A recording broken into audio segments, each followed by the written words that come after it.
fingers on your right, power on your left, feet at the 45-degree angle. Repeat after out of the chair, the Moorish American prayer. Allah, the Father of the universe. Allah, the Father of the universe. Father of love. Father of love. Truth. Peace. Freedom. And justice. Allah is my protector. Allah is my protector. My God. And my salvation. By night. And by day. Through his holy prophet. Through Ali. Amen. Remain standing.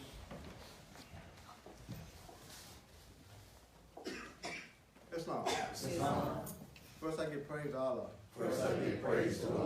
The great God of the universe. I give honor to his holy divine prophet.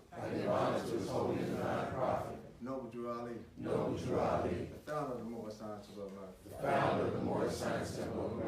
I give honor to the forerunner to the prophet. Brother Marcus Garvey. I give honor to all true and divine prophets. Jesus. Muhammad. Buddha. Confucius. Etc. I give honor to our past leaders of the Moorish Science of America. Brother C. Kirkman Bay. Brother F. Nelson Bay. And Brother J. Blake Bay. I give honor to our former Grand Sheikh and moderator of the Moorish Science of America. Brother R. Lovell. I give honor to our present Grand Sheikh, who is the moderator of the Moorish Science of America. Brother R. Jones Bay. I give honor to the Assistant Grand Sheikh of the Moorish Science of America. Brother P. Chase Hill. I give honor to the Grand National Secretary of the Moorish Science of America. Sister I. Morbay. I give honor to the Financial Secretary of the Moorish Science of America. Sister T. Potter Bay. I give honor to all national, state, and local officials of the Moorish Science of America. I give honor to the Grand Governor of Washington, D.C. Brother H. Harris Bay. And to his assistant. Brother T. Gaither. I give honor to all sheikhs and members of the Moorish Science of America. I give honor to all auxiliaries of the Moorish Science of America. I give honor to the American flag. The Moorish flag. And to our charter. I give honor to everything that the Prophet brought. For the uplifting of fallen humanity. I give honor to man. Peace. Salvation of God unity. The Moorish Science of America. The Divine Constitution of Allah. Act 1. The Grand Sheikh and the Chairman of the Moorish Science of America is empowered to make law and enforce laws with the assistance of the Prophet and the Grand Body of the Moorish Science of America. The Assistant Grand Sheikh is to assist the Grand Sheikh in all affairs if he lives according to love, truth, peace, freedom, and justice, and is known for the members of the Moorish Science of America.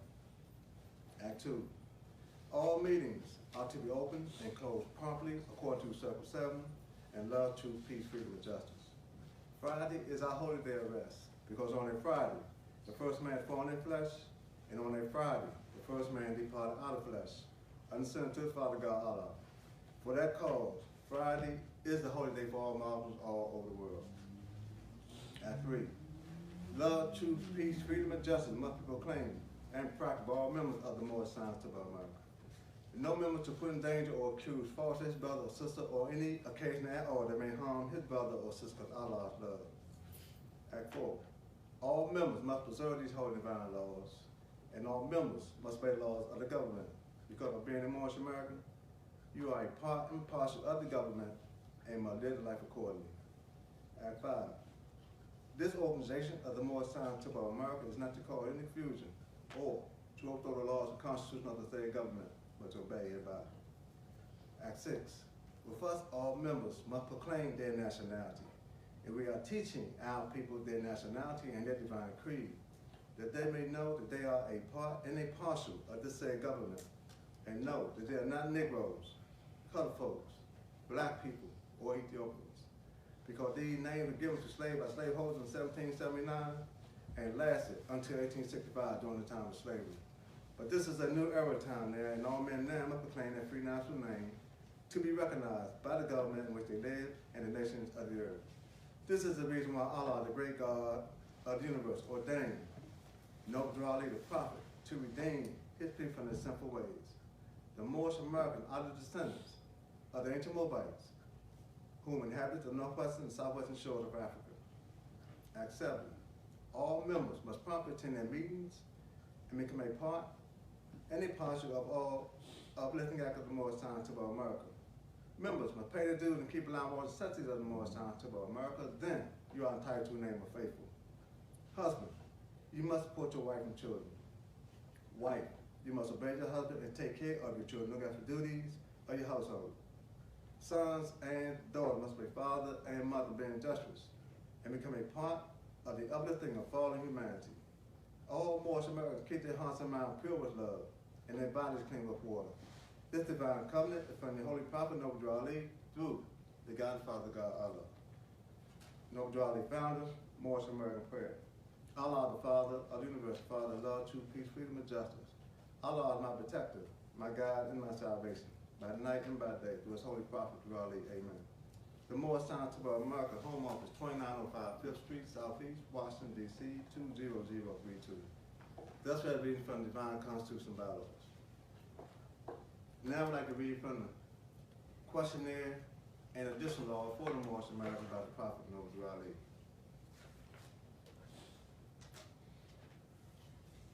Act 1. Grand sheiks and governors and heads of all temples, all businesses. Each said temple will be approved by the Prophet Noble Drew Ali.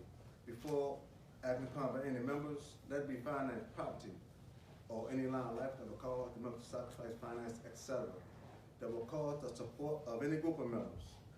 Any former officer that violate these laws is subject to be removed from his office under heavy restriction as set by the Prophet of the Grand Sheikh. Act 2. All members are to attend the ADAP meetings and their public meetings promptly. If a member is found standing around the meeting period, should be fined 50 cents on the first case, and on the second he'll be fined $1, which will be an emergency fund. If a member is working, his monthly dues must be paid. And if he has money in the bank, he must subscribe for as much as he is able to the Moorish Uplifting Fund, because it takes finance to uplift the nation. Act 3. It is lawful and divine duty of every good member, if he is able to finance to aid me in saving the nation. And if he does not, he is an enemy to the cause of uplifting his own people, and justice must catch you. Let it be he or she according to law, truth, peace, freedom, and justice. And at the power and best of my hands, I will have to force the law in order to save the nation. Act 4. All members, while making a public speech, must not use any assertion against the American flag or speak right against the church or any member of any organized group, because we are to teach love, truth, peace, freedom, and justice. Act 5. All members must properly attend their meetings and send their children to Sunday school. And the teacher must conform himself to the questionnaire and let every member exercise 5 senses who are able to do so, because offering the Sunday school can the guidance of the nation. Act 6. But first, all members must proclaim their nationality. We are teaching our people their nationality and their divine creed, that they may know that they are a part and parcel of the said government, and know that they are not Negroes, colored folks, black people, or Ethiopians, because these names were given to slaves by slaveholders in 1779 and lasted until 1865 during the time of slavery. But this is a new era time there, and all men now proclaim their free national name to be recognized by the government in which they live and the nations of the earth. This is the reason why Allah, the great God of the universe, ordained Noble Drew Ali, the prophet, to redeem his people from their sinful ways. The Moorish American are the descendants of the ancient Moabites, who inhabit the northwestern and southwestern shores of Africa. Act 7. All members must promptly attend their meetings and become a part and a partial of all uplifting acts of the Moorish Science Temple. Members will pay their dues and keep alive all the necessities of the Moorish Science Temple. Then you are entitled to the name of faithful. Husband, you must support your wife and children. Wife, you must obey your husband and take care of your children, look after duties of your household. Sons and daughters must obey father and mother, being industrious, and become part of the upbringing of all of humanity. All Moorish Americans keep their hearts and minds pure with love, and their bodies clean with water. This divine covenant is from the Holy Prophet Noble Ali through the God's Father, God, Allah. That's where I read from the questionnaire and additional all 7 acts. Now I'd like to read from the Holy Quran of the Moorish Science of America, divinely prepared by the Noble Prophet Noble Ali. I'd like to read from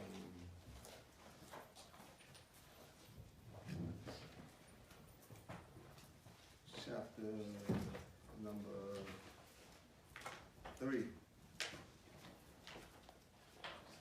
Chapter 3 is Lessons of Unity of Life. Again, who met his pupils in the sacred grove and said, no man lives unto himself, for every living thing is bound accord to every other living thing.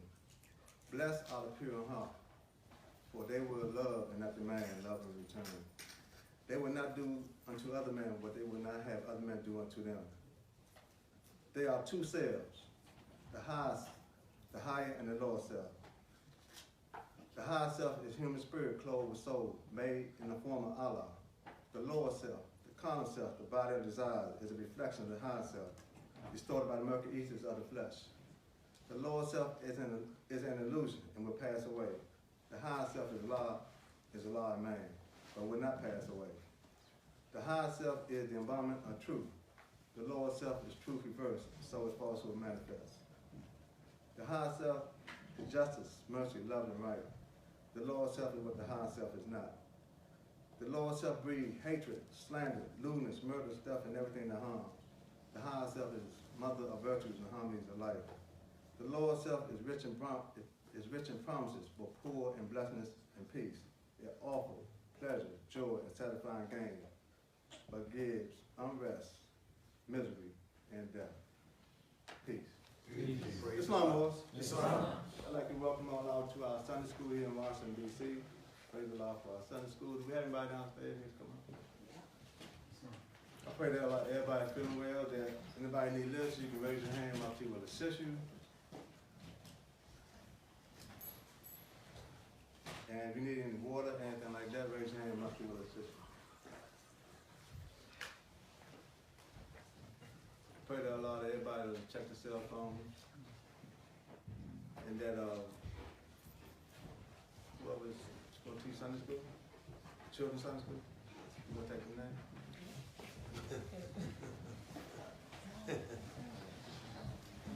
Pray that all our children have a good Sunday school today. Praise the Lord.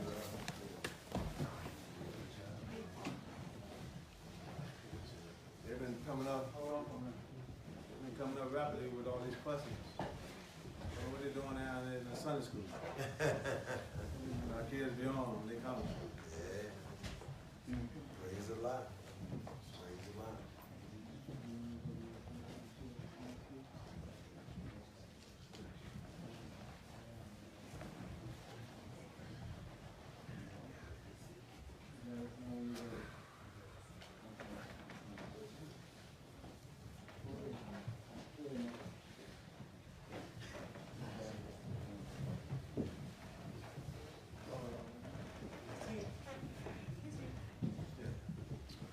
Check it.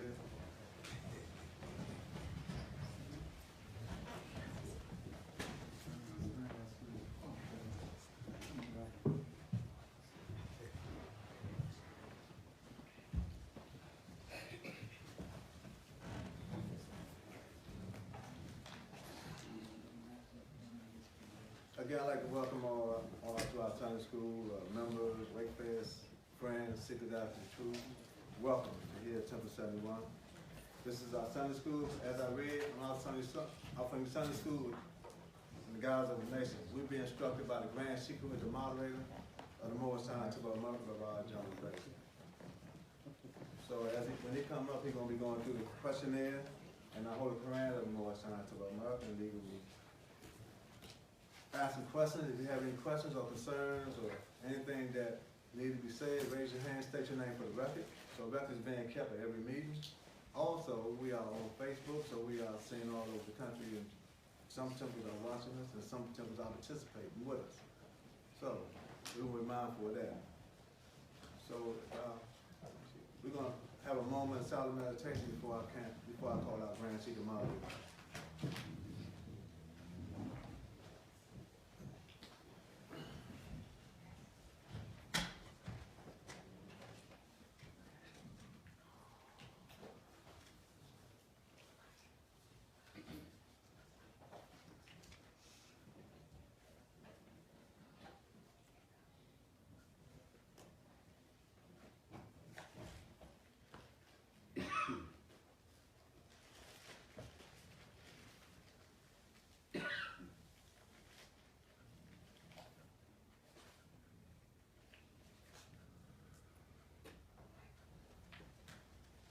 Islam. Islam. Without further ado, I'd like to call forth the Grand Chief, who is the moderator of the Moorish Science Temple of America, Brother John Bay, to instruct our Sunday school.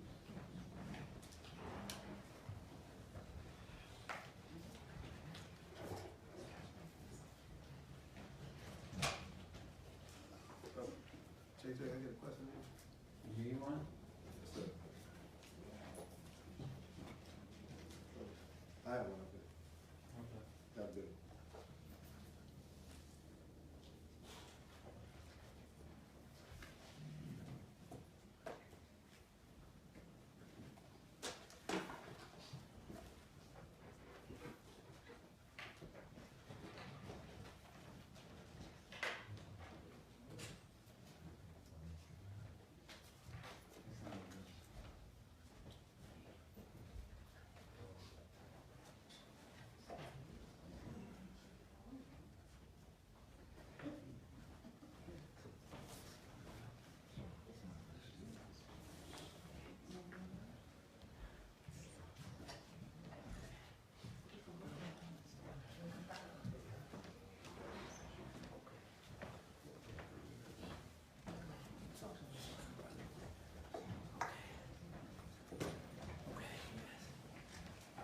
Allah, Father of the universe, the Father of love, truth, peace, freedom, and justice. Allah is my protector, my guide, and my salvation, by night and by day. Through his holy prophet, Jew Ali. Amen. Praise Allah.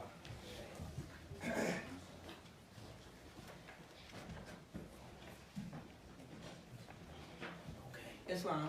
Islam. All right. Who made you? Allah. Who is Allah? Allah is the Father of the universe. Can we see him? No. Where is the nearest place we can meet him? In the heart. Who is Noble Jew Ali? He is Allah's prophet. What is a prophet? A prophet is the thought of Allah manifested in the flesh. What is the duty of a prophet? Save nations from the wrath of Allah. Who is the founder of the Moorish Science Temple of America? Noble Jew Ali. What year was the Moorish Science Temple of America founded? 1913 AD. Where? Newark, New Jersey. Where was Noble Jew Ali born? In the state of North Carolina, 1886. What is his nationality? Moorish What American. is your nationality? Moorish American. Why are we Moorish American? Because we are descendants of Orions and born in America. For what purpose was the Moorish Science Temple of America founded? For the uplifting of fallen humanity. How did the prophet begin to uplift the Moorish Americans? By teaching them to be themselves. What is our religion? Islamism. Is that a new or is that the old time religion? Old time religion. What kind of a flag is the Moorish? It is a red flag with a 5-pointed green star in the center. What do the 5 points represent? Love, truth, peace, freedom, and justice. How old is our flag? It is over 10,000 years old. Which is our holy day? Friday. Why? Because Friday is the day on which man was formed in the flesh. And it was born Friday when he departed out of flesh. Who was Jesus? He was a prophet of Allah. Where was he born? In Bethlehem of Judah in the house of David. Let me ask you something. What is one of the most important things to know about Jesus? Come on, brother Smith. They can cross the borderline over there. Okay, why is that important to know? I couldn't hear what he said. Say it again, Mark. They can cross the borderline at will. Okay, because he can cross the borderland Borderline. at will. What makes that important to you? What makes that important to me, because what he has done, he said that all men can do. Okay, all right. Okay. Come on, Mo. Come to show the possibilities of man. That's good. Come to show the possibilities of man. The possibilities of what? Of what man can achieve. Of what man can achieve. Okay, okay. All right. Somebody else. Islam. Come on, man. Jesus was all of love made manifest, so he came to show we need a pattern for our lives. We need to see that. So we need to see love because we don't understand. We can't comprehend love from a divine point of view. Okay, okay. Come on, man. How Jesus was sent to earth. I mean, how he was planted to his mother. Seed, how his seed was planted to his mother. Okay, okay. Anybody else? Come on, man. He came looking like us? Yeah, that's yeah. That's good. Praise the That's Lord. good. Anybody else? It's on my gun. Come on, Brother Grant. Well, what I was helping, let's go some folks. Could you ask the question again? Yes. What What is one of the most important things? Yeah, right. Thank you. What are one of the most important things about Jesus? Thank you. Come on. There's a secretary. Praise the Lord. Yes.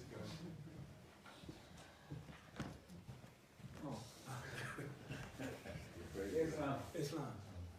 One of the most important things that I see is that it can improve what Allah made man. That's good. That's good. That's good. That's good. And what you're saying is good. And it's true. But I didn't hear anyone say that Jesus is a thought. How can you imitate him if you don't first understand that he's a thought? He's a thought. And what do you do with a thought? What was done with you? You're a thought. So what do you do with a thought? You got to plan it. You got to plan it. You have to take the thought that is Jesus and plant it where in you? In your heart. Yes. You have to take this thought that's the manifestation of love, and you must take this thought and plant it in your heart. Because the thought first is a what? Seed. It's a seed. So you have to take this seed and plant it in your heart. And then you do what? Nourish it. You nourish it. Water it. Water it. And that's done by way of your what? Your practice. Your practice enables that thought to grow. Then you see love. Not outside, but from where? Yes. Within. Because love outside is confined. That's why it's easy to pick a person that you're most familiar with, or that you have something in common with, or that you grew up with, or that you were born into the family of, and you focus on, I love them. But you may not understand loving someone else. That's why it's necessary for you to acquaint yourself with love, so that you know that love has many what? Say it. Facets. Love cannot be what? Nor can it be confined. That's when you learn to understand what it is. To be able, see, without love, you can't serve. That's what. You can't serve if you don't, see, if you don't learn about love, you can't serve, because why? You will pick and choose. He's not okay with me, so I'm not doing that for him. I like you. See, once you acquaint yourself with love, you know that love has no picks. And it's not that you're going to love anybody right away. You are going to have to what? Learn to love. Process. Yes. That only comes from practice. Because as you take the thought of love, Jesus, and you start to take that seed and you plant it, you start to see different degrees of love. And it's all, like you say, a process. Come on. And when it was told to Jesus' mother and them Yes. about love and holy zeal Setting their souls soul. on fire Yes. with love and holy zeal, Yes. because it will prepare you to serve. Yes. So love is a factor in serving. There's no question. Yes, yes it is. There's no question. Mm-hmm. Yes, There's no sir. question. Because without love, you serve selfishly. Right. You serve and you look for what? Something in return. I do this for you, you do that for me. Love is a distinguishing factor which allows you to peer into the essence and get a glimpse of the essence of God. That's why it is necessary for you to practice. Praise the Lord. Without the practice, you don't know love. You only know of it. And knowing of love is not going to save you. It's not going to raise you up. When you know of love, it's not going to raise you up because, see, you don't know love. Love is what raises you up, or making the attempt to learn. Now, they did say you must set their souls on fire with love and holy zeal. How do you do that? Because you got to be set on fire. Yes, sir. Lord teach you. You got to be get set it, on sir. fire. You Because can't if you get ain't it, set sir. on fire, I ain't trying to do nothing. That's right. Some people, you know, we need a flame. A spark. Something has to get you to a point where you submit and say, okay, I'm ready to try this thing. Yeah. Yes. Something has to get you to a point. That's why the ways of life offer you opportunities of being exposed to the very things you need to overcome. And you pass through all the ways of life. And those areas that you need some work on present themselves to you to bring it to your attention that I have to deal with this. But see, sometimes we run through the ways of life. We move through the ways of life so fast we don't pay attention to our what? Present concern. That's right. Or experiences. We don't pay attention to our experiences. And you can't be successful in your attempt to gain some type of control over yourself unless you pay attention to your experiences. Because in your experience lies instructions. Come on, Mo.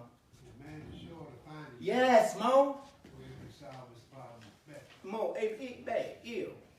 the experience that you create is where you find yourself Yes, sir. in the condition that you have created. And in that condition, you can solve your problem. But what if you don't know it? That's what I'm saying. You pass right through it. Doomed to return and back again and again until you get it.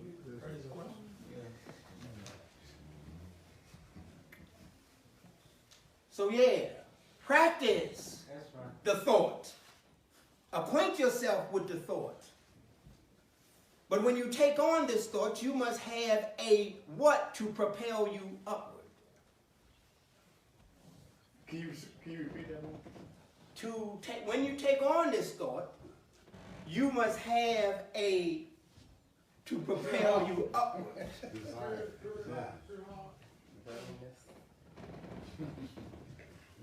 You need me to repeat it? You have to have something to propel you forward. A desire. Thank you. You got to have a desire. You got to have a desire. and you take that desire and you allow that desire to touch your what? What does that desire have to become associated with? Yes, but what part? Your will. Will, no? I'm sorry. That's all right. Praise God. But your will. Determination. Just because you have a desire, if you don't have the willingness to utilize that desire to bring about the result that you seek, it's just a desire laying dormant. It needs to be infused by willpower. And you take that desire and you use that desire to help get you across that mountain. Because without the desire to cross the mountain, you'll stay on this side. Without the willpower infused into the desire to leave the world, you will remain in the world. But willing takes what? Effort. Determination. And determination. But look, and you're crowned when you end up being what? Consistent. See, you consistently put a infusion of energy into that desire. So I can't be hoodwinked with that first infusion. You shouldn't. I need to say that was the one that it energized me to do it again. Yes. And do it again. Yes. And keep doing it. Yes. Yes. Yes. You know, it's like it was said, it's a process. But you must know the process because you can't skip steps. That's right. That's why you examine your heart and you have to begin to take a reevaluation. And your reevaluation must be done by examining what? Examine what? Yeah. That's right. And you examine your heart by doing what? What must you do to examine your heart? Yes, yes, yes, yes, yes. But follow the process. The process is call remembrance to your aid. Okay. How you gonna know what to examine unless you revisit it? You revisit your experiences that has caused you discomfort. Those things that have created unhealthy conditions, confrontations, arguments. Yes. You call remembrance to your aid so that you can make an examination and find out where I misapplied a lesson. Praise God. Praise God. How did I find myself into this situation? Well, you have to go back and revisit it because if you don't, you can find yourself in it again. Because obviously it's something that you had a propensity to move towards. Something attracted you. Don't you want to know what attracts you to follow in a situation, create a situation that's going to cause you some discomfort? Negative results. Don't you think you should find out, well, why I keep on getting into this? Yes. Come on. Once you find it, it's most likely a weakness or something, right? It all depends. First of all, you have to, once you find it, you have to identify it, what it is. See, you know, there are weaknesses that can, this can be a weakness, a fault, because man mendeth not his faults. It could be a fault that hasn't been put in check. But once you find it, how do you eliminate it? Accepting it, the fact of what it is, and burn it. You gotta go. Burn. You gotta go. Use the word. See, Use the tools you got of to the be workshop of the mind. Yeah. Keep that root, burn it to the root. Yeah. Full belief. Yeah. And you have to examine yourself to make sure that it is not a habit. See, we have practiced certain things over and over and over that they have become where they feel normal. Yes, yes. Now we have to examine that to make sure, man, that's a habit. I seem to always do this. What can I? Well, you need to break the habit. You continue to get into the situation. Why? Because it's a habit. And your response to the situation has become habitual. Because as soon as that habit, or as soon as it gets you to a certain point and touches that little piece in you, you respond the same way. Why? Because I've always acted like that. Come on. You got to examine your choices. Yes, but see, your choice comes from what? Where do your choices come from? Huh? What influences one's choice? Desire. Our perception. Your perception.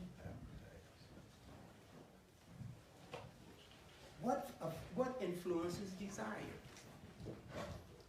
Thoughts. Thank you. Thoughts is always. Thank you. The thoughts you hold. Not the thoughts that all of a sudden you pick up when you come into the temple. You want to think a certain way. Because you know, when you start talking about certain things, you want to be able to contribute. So I'm going to think about the temple stuff. As soon as I get out of the temple, I'm going back out there. You see what I'm saying? Yeah, because your thoughts are altered. Because you haven't did what? Right. You haven't established. I haven't challenged.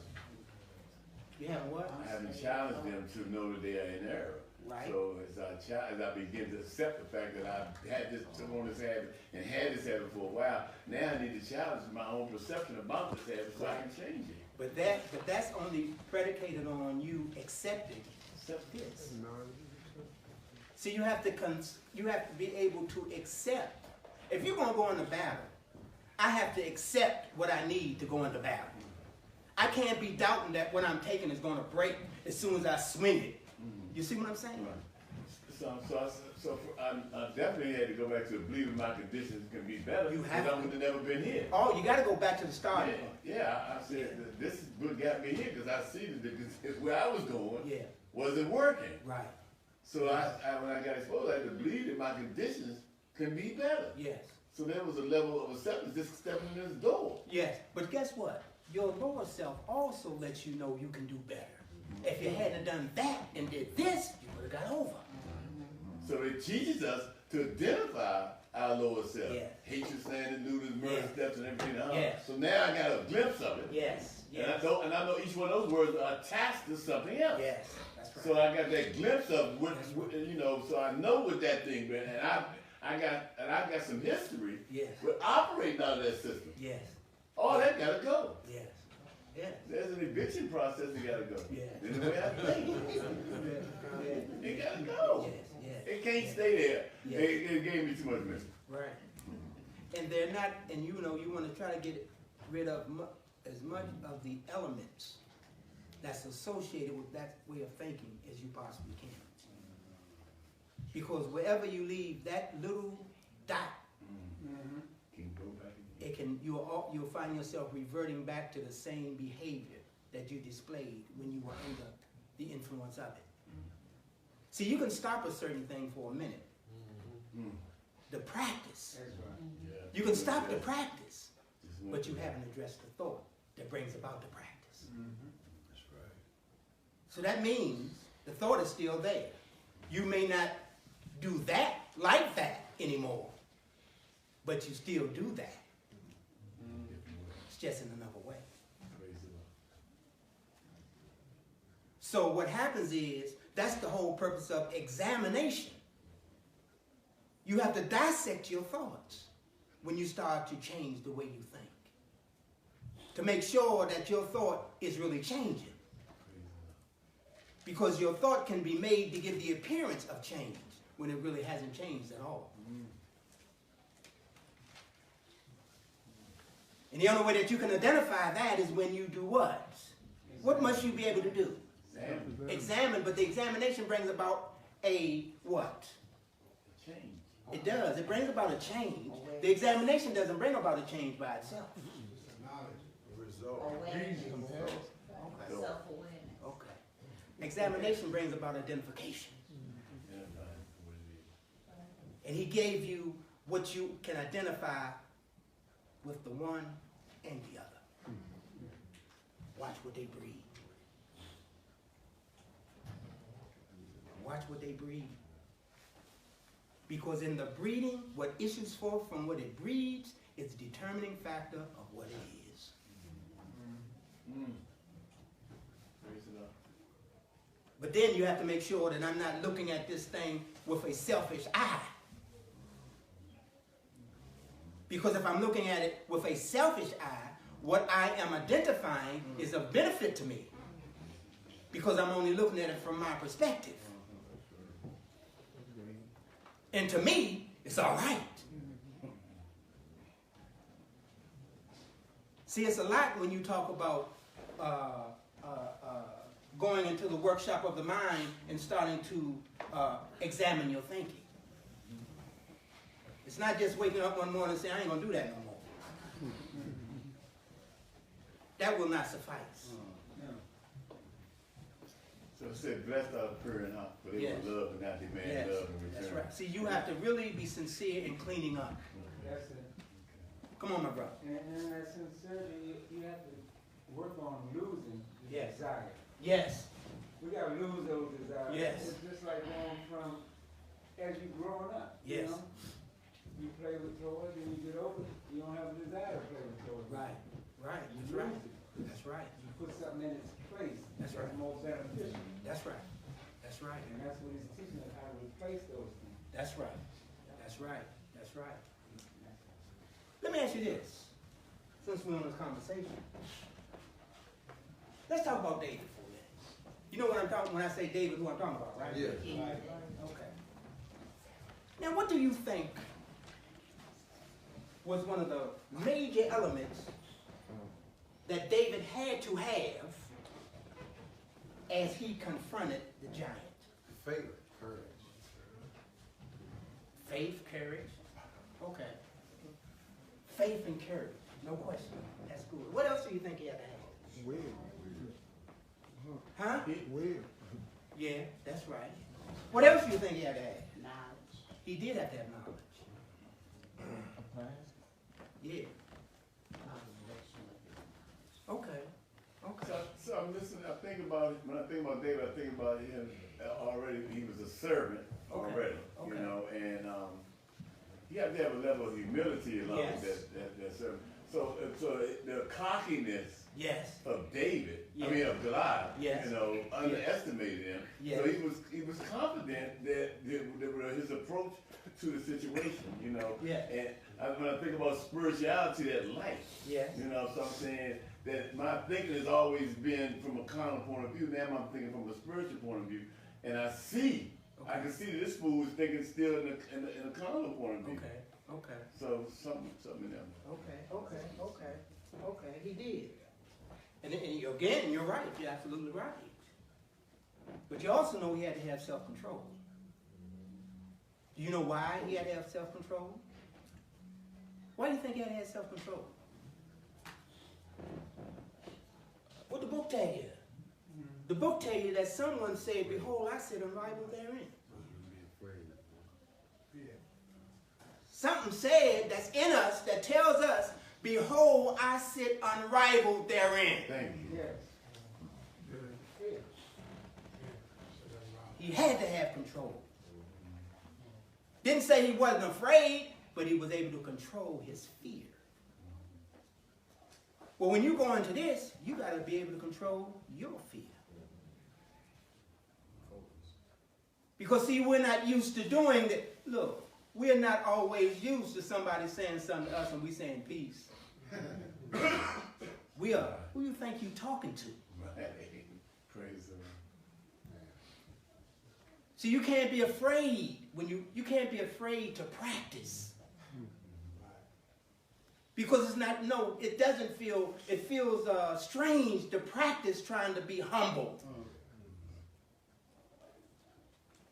See, that feels a little strange because we're not used to doing that. Because being humble, the way we were taught, was being an indication that you're weak. And when you are perceived as being weak, you'll get taken advantage of. So we had to reinforce not showing no weakness. But now all of a sudden we come and we're being taught to be humble. And some people see you trying to be humble and they really go for it. And you know what's hurting sometimes? When you come in contact with somebody and you know that's not their makeup. I know that ain't you. And you screaming and hollering like you got a whole lot of heart. And you got to humble yourself. Not to engage into that type of what? Behavior. Because from that behavior comes a what? A condition. Now, in that condition of what? That condition is a condition of what? Conflict. And what else?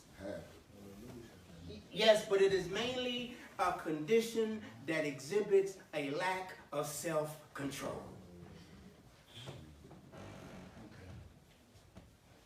See, when you're arguing, you're out of control. When you're fussing, you're out of control. It doesn't matter that you feel you're right. It doesn't matter.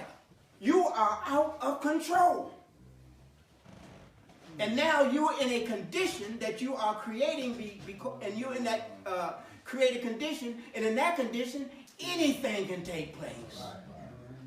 Because you're no longer under the protection.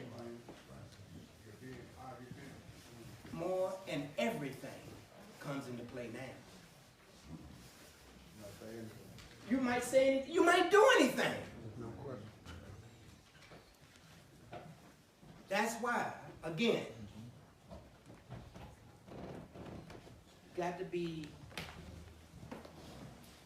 you have to examine the way you think and what you're thinking about. Yeah. You have to watch what you let into the mind. Watch what you let into your mind, because the mind is where things are made of thought. You must watch the thoughts that enter into your mind, because from those thoughts you create conditions that you must experience. Come on. It's like, well, I was just thinking about what you're saying, what you said. You know, we take it's a thin line between possibility and reality. Or let me say, it's a distance between possibility and reality. And it takes, Yes. I know for me, it takes a I heard commitment you say and courage. Yes. Commitment and courage to walk that distance. Yes.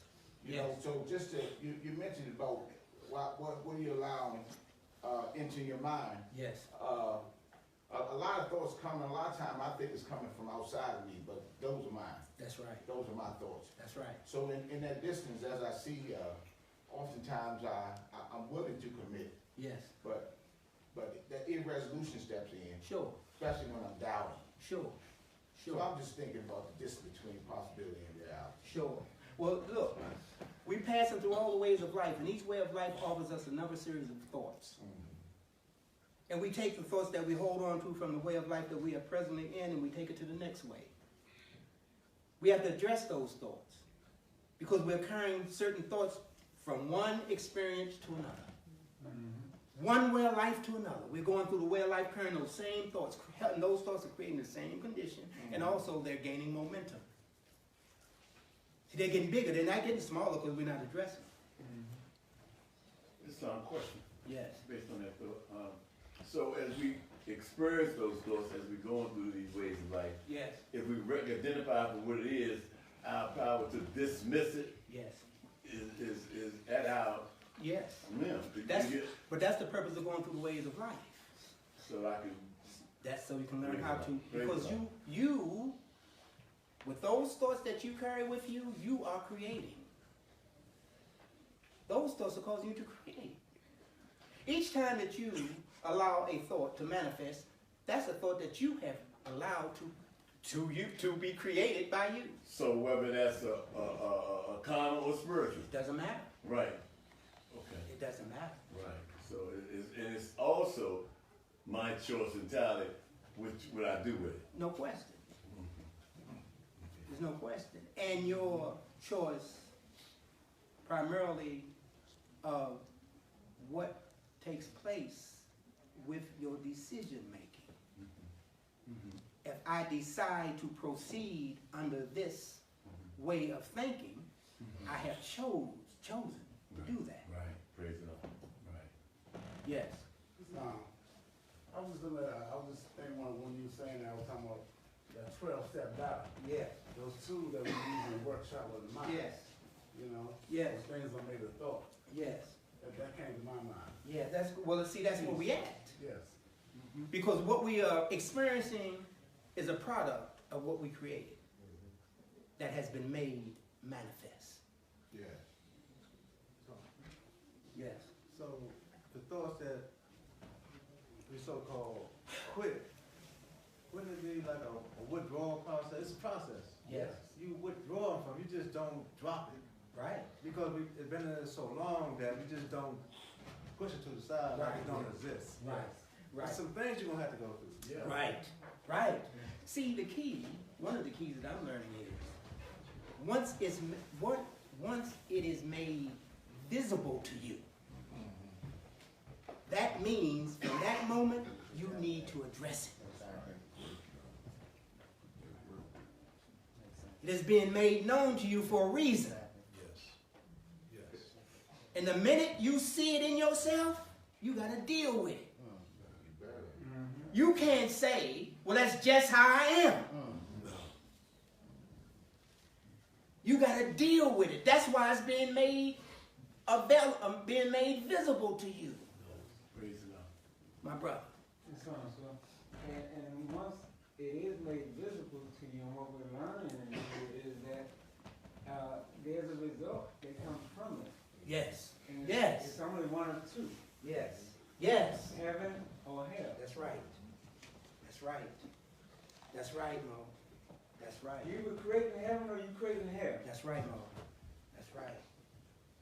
See, we don't like to examine our conditions. We like to take out of conditions that are really not appropriate for us. But there's some things in it we still like. And we try to play a fool by halves. We try to have it and not have it. So what does that show? Yes, but indecisiveness. You have not taken a stand. You have not made a choice. And until you make a choice, you're going to be various and wavering.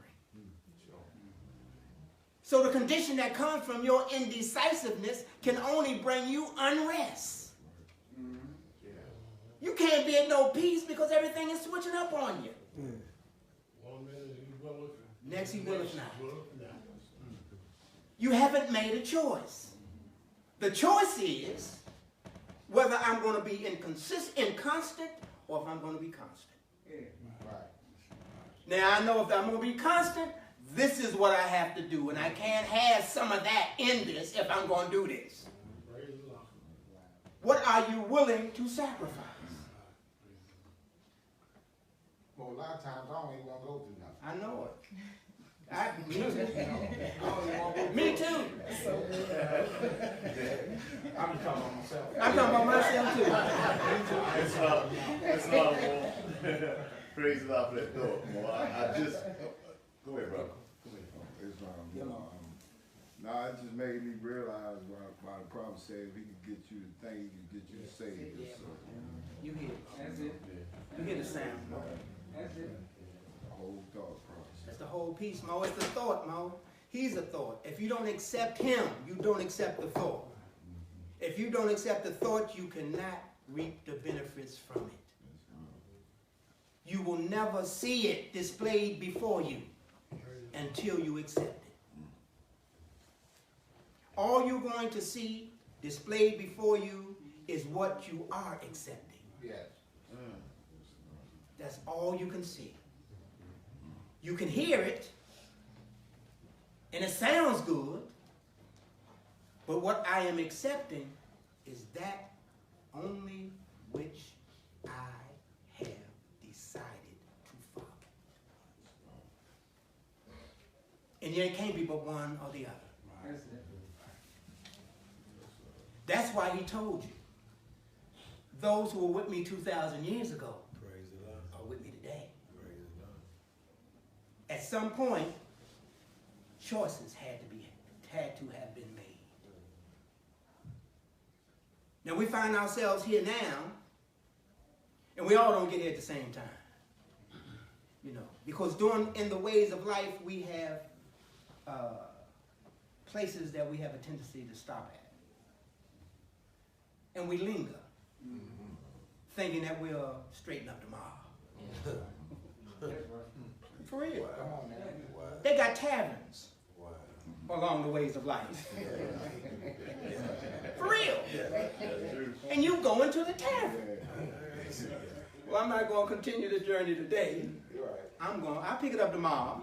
And you steady in the tavern. You steady getting intoxicated. And once you become intoxicated, who knows how long you are under? That's right. It could be years. Because under the illusion or under the intoxicant, your choices has to be altered. And in an altered state, you still create conditions. Because we're creators. And we make our own. And we pass through all the ways of life. So we're always passing through a way of life. But just like you have ways of life that gives you instructions of how to stay on the path, you have those ways of life that take you off of the path. The question is, what choice will you make? What's most appealing to you? What do you like? What do you see over there that you like? Is that going to take me off it, or is that going to keep me on it? Or you might be like those who think they can have their cake. And eat it too. Look, that here comes the tempter. And what the tempter does, see, the tempter's whole thing is to cause you to leave the path. That's the tempter's job. That's his job. He do it well. You may get up one morning with all the intentions in the world. I mean, I'm going to have me a good day today. Ain't let nobody do nothing to me. I'm just not going to get caught up in nothing that's not for me today. And the tempter say, okay.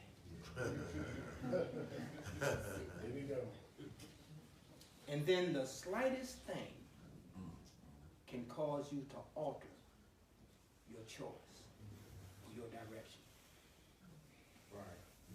You may see anything that can, and look, it doesn't have to be a direct confrontation right away.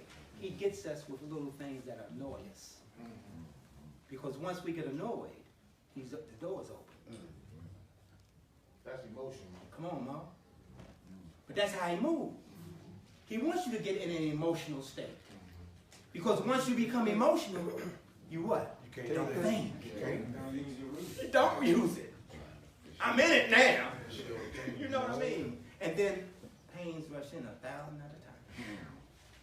You open the door. When you're passing through ways of life all the time, that's what I'm trying to impart to you. You're passing through the ways of life daily. The ways of life are not, they're not described by places that's manifested. You're passing through ways of life in your mind. My brother. And you know, in our program, he teaches us what we have to do. Yes. He said, God, that's Yes. all time. That's what he says. Passing through those ways of life are going to offer any consequence. That's right. That's what the illusion does. That's right. That's right. And we have to guard ourselves at all times against it. That's right. That's right. Each way of life presents to you an altered state. Yes. An altered condition. Each way of life exposes you to an altered condition. And that condition appeals to a certain part of you that is a result of a thought that you hold.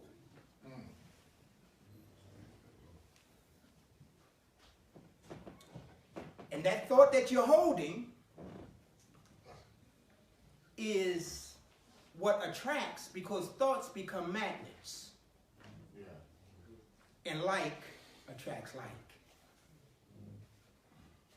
Now, that thought that you're holding that you may not even have been given attention to will draw unto you that which is like it. Sometimes it's big. Sometimes it's small. But the key is being able to what? Identify, recognize. And that, remember something about it. It always has the same vibration. Wow. The vibration from it doesn't change. Whether it be at in a smaller rate or in a more advanced rate. Why? Because it is what it is. The appearance can change, but the vibration remains the same. Yeah.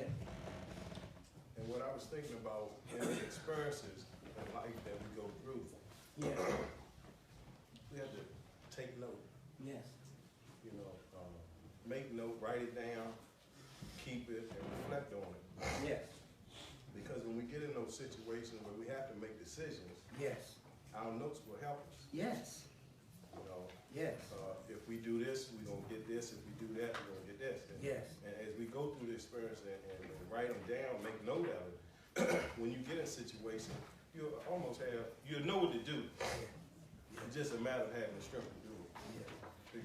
Yes. And it would be a blessing if we could always write them down.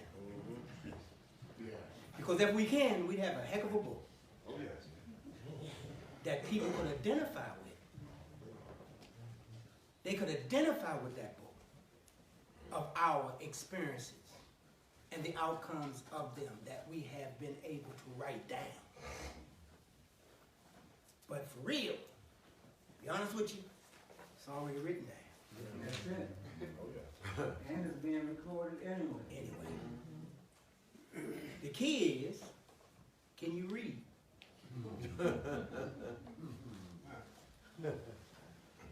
Can you read? You think you pick this up and you read it physically, that you're reading. Look, that doesn't mean you're reading just because you can identify words. And the only comprehension comes from being what you know. That's why you can read the teachings of Jesus all you want. And oh, that sounds good.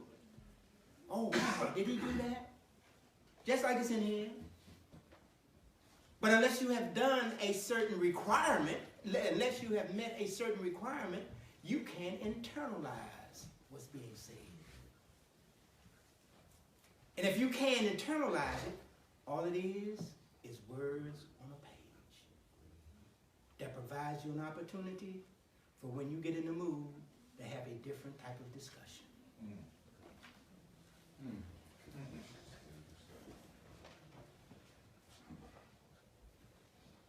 See, when he said that he brings you, or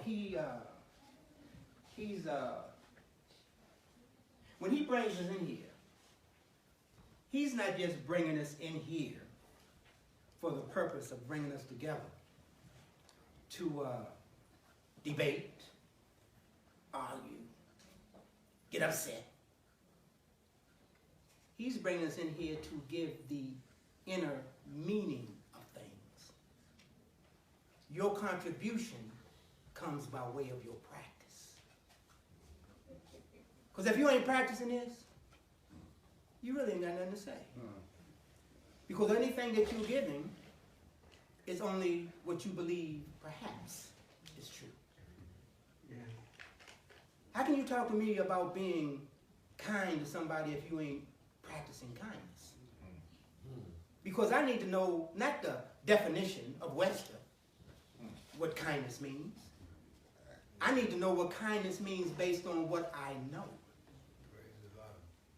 And for that, I must be.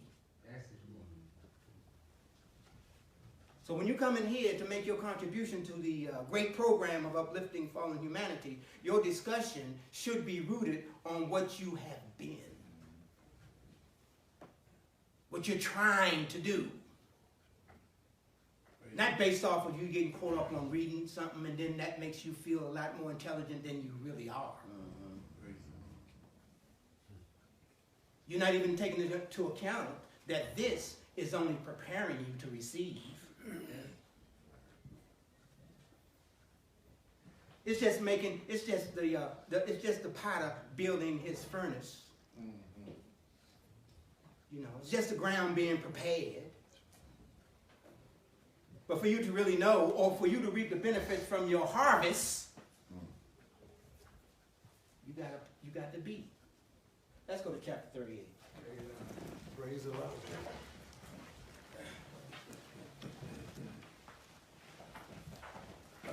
Chapter 38. The blessing of holy instructions from the prophet, the soul of man. The blessing, O man, of thy external part is health, vigor, and proportion. The greatest of these is health. What health is to the body, even that is honesty to the soul. That thou hast a soul is of all knowledge the most certain of all truths, the most plain unto thee. Be meek, be grateful for it. Seek not to know it perfectly. It is inscrutable. Thinking, understanding, reasoning, willing, call not these the soul. They are its actions, but they are not its essence. Raise it not too high, that thou be not despised. Be not thou like unto those who fall by climbing. Neither debase it to the sense of brutes. Nor be thou like to the horse and the mule, in whom there is no understanding.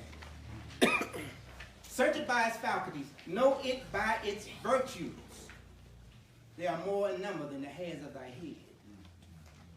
The stars of heaven are not to be counted with them. Do you know you know where fear is found?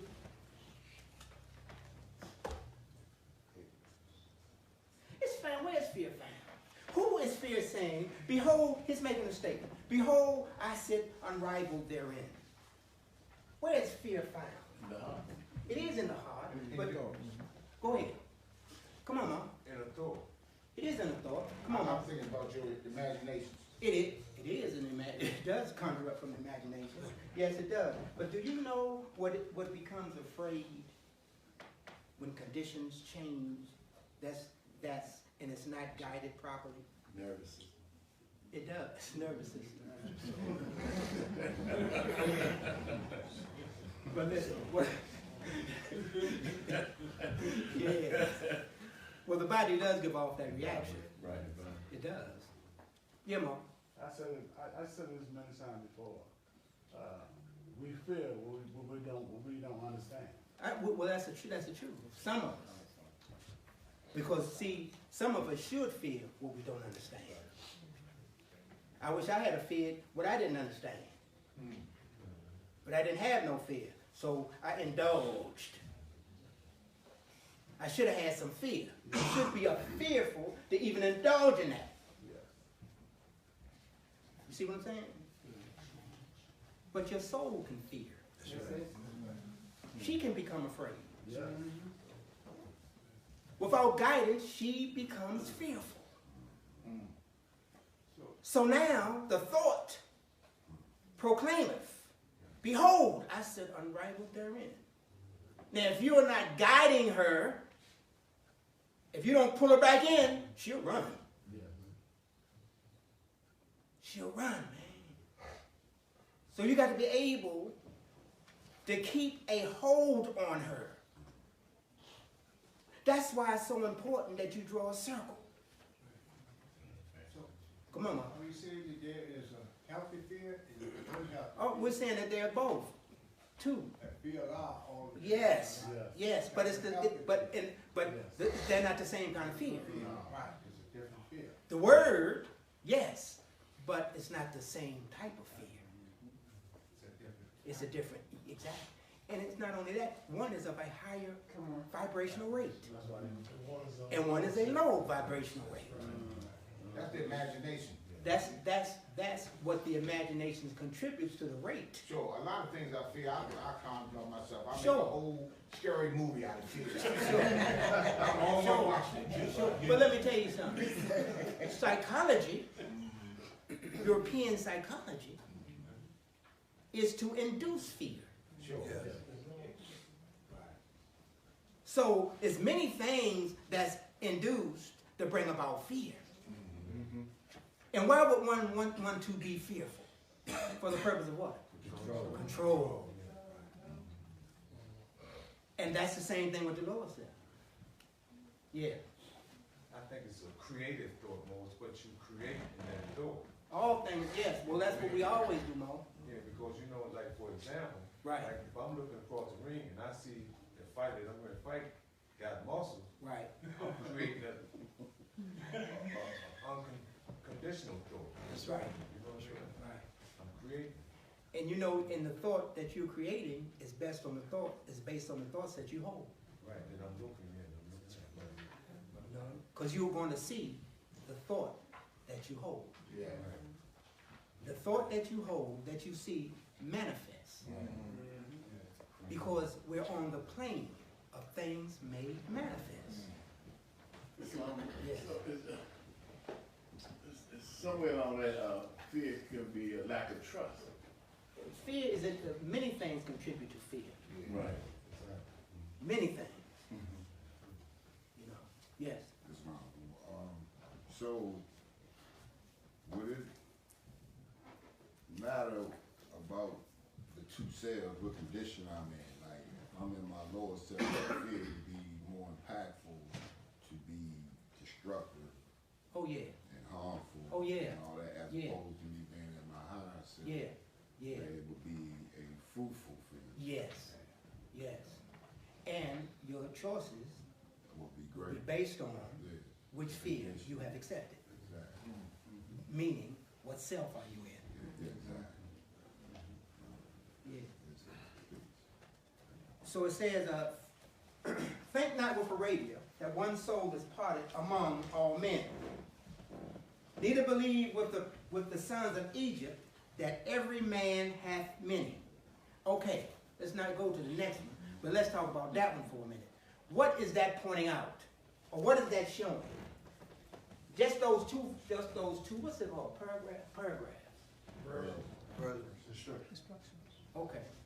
But what is it saying? What is it saying? What does it want you to understand about the soul? Don't allow it in one way. Okay. Huh? That's right. It's just only one. It's only one. He's giving you two examples for a reason. Because people think when they leave this life, when they come back, they got a new soul. They don't. You bring the same soul back when you come back. Because you are held responsible for deforming it or raising it up. So with this soul that you have, it has to travel with you all the way through. You can't drop it off and get a new one. Whatever you done, it's going to be with you. Yeah.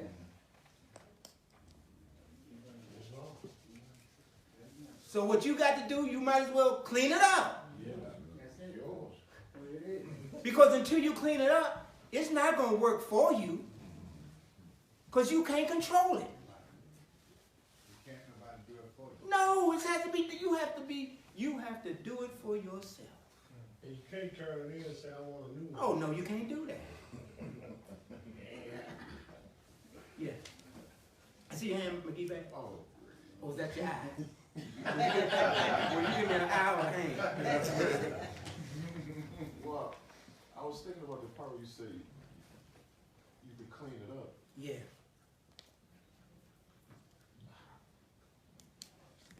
How is it that you can, is it totally clean? Can you totally clean? Sure you can.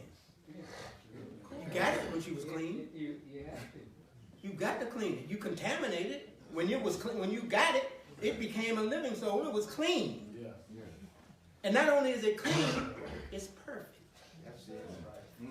That's the only way you So anything that you have contributed to it being, it's showing traits of imperfection, you got to clean that up.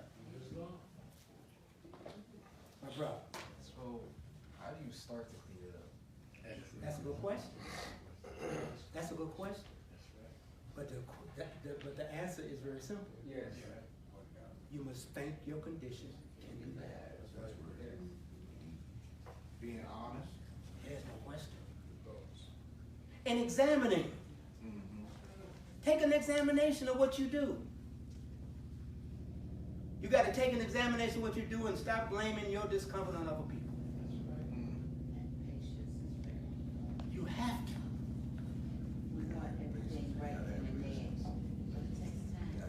And you got to talk to her. Yes. You can't be embarrassed to talk to her. You got to go and have a conversation with yourself. And you got to ask yourself some questions. But you got to talk to her. You can't, how can you acquaint yourself with her until you talk to her? Because if you ignore, it's just like you don't even acknowledge that she's there. And if you don't acknowledge that she's there, that means she's going to act on her own. Because action is her what? Delight. And she's not going to be withheld from what delights her.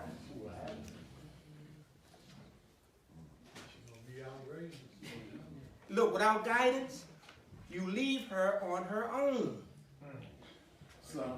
Yes. So there's a lot of, I'm just thinking about me. Yes.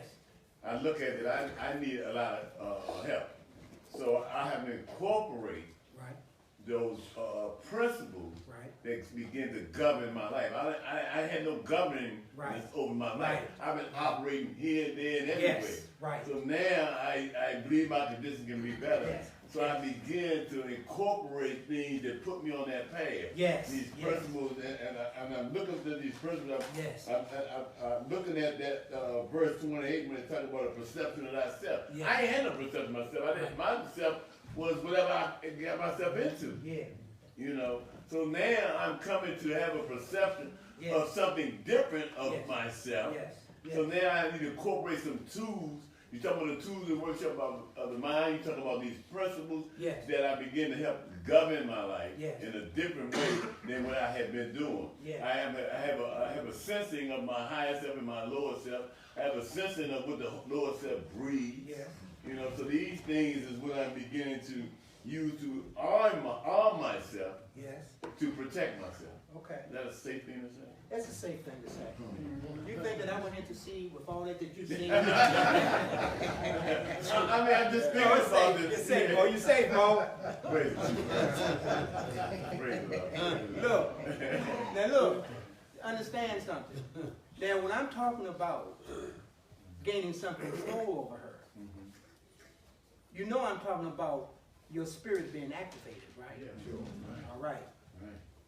Right, praise God. The spirit must be activated. Because without the activation of the spirit, she's still on her own. Praise God. Okay. Yeah. Yes, ma'am, sir. Yes, my brother. And they know that you have to turn from sin Yes. and strive. Yes. Yes. Yes.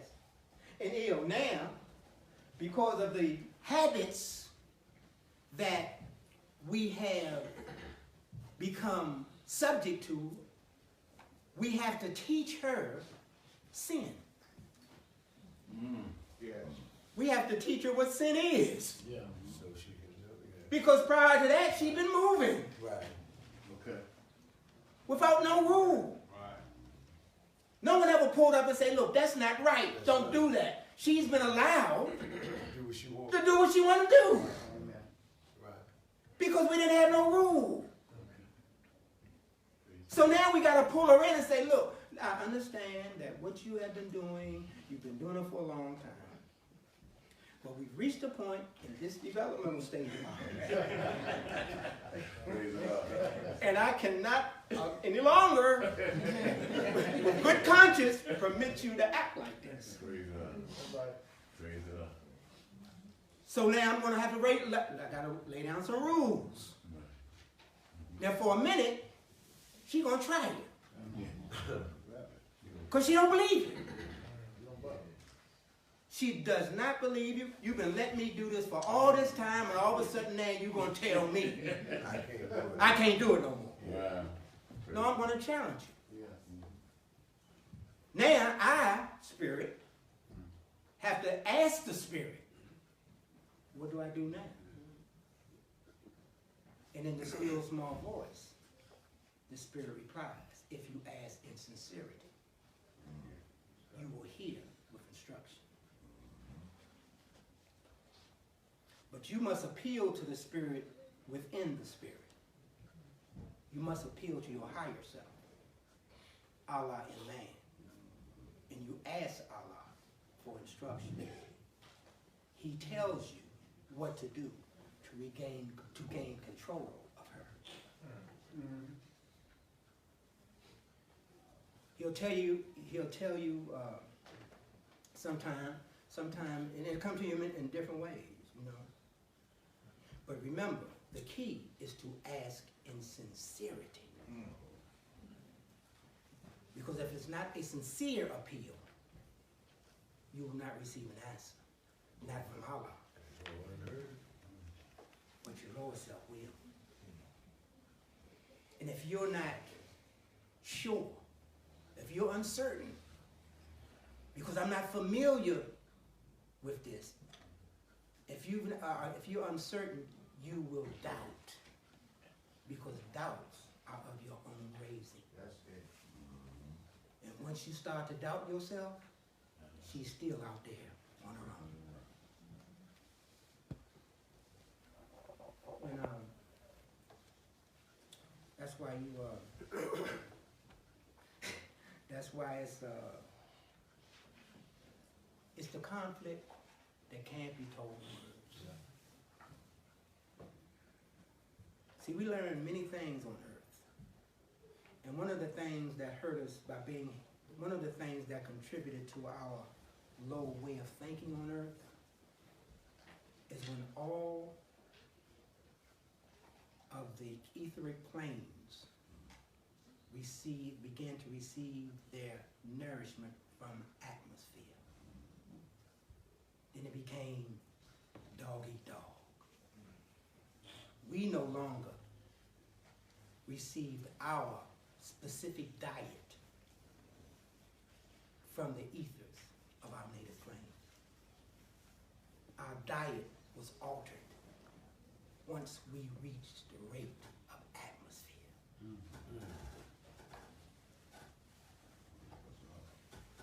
You understand what I'm saying? Yes, sir. Now all of a sudden, there's a fight for food. And now man, the Lord, who has the ability to control in his utter shamelessness, strikes down Yes, and eats the beast. Your whole diet was altered. Once your diet was altered, your thinking was affected. And you became subject to carnal evolution. The stronger eating the bodies of the weaker. So as we try to enter into the rhythm that brings us back in a harmonious condition with self, the higher self, what we are attempting to do first is gain control over her.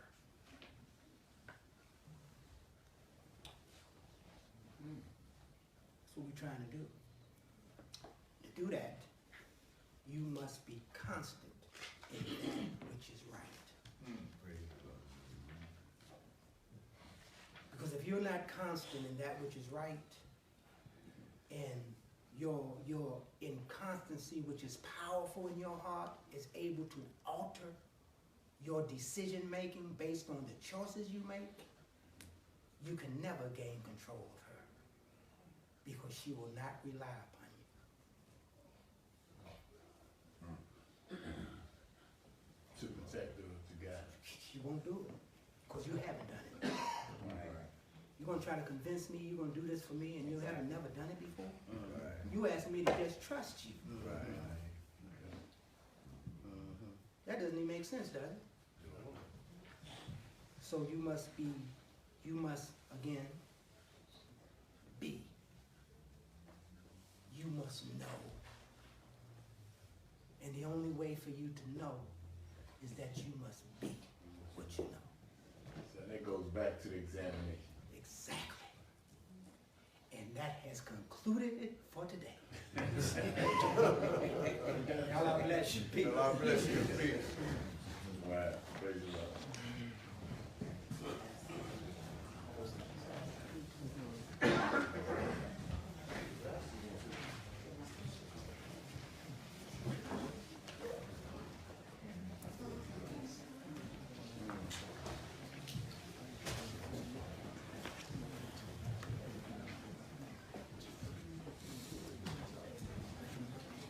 Islam, Lord.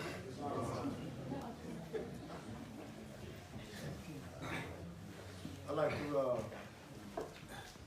thank our Grand Chief and moderator of the Moore Science Temple of America, Brother John Bay,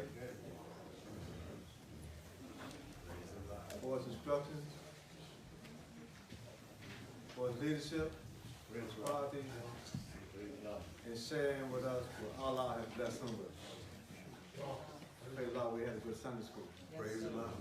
And I'd like to call the Assistant Grand Governor of Washington, D.C., Brother T.K. Beard, to read the warning and to cease all movement and give him your undivided attention.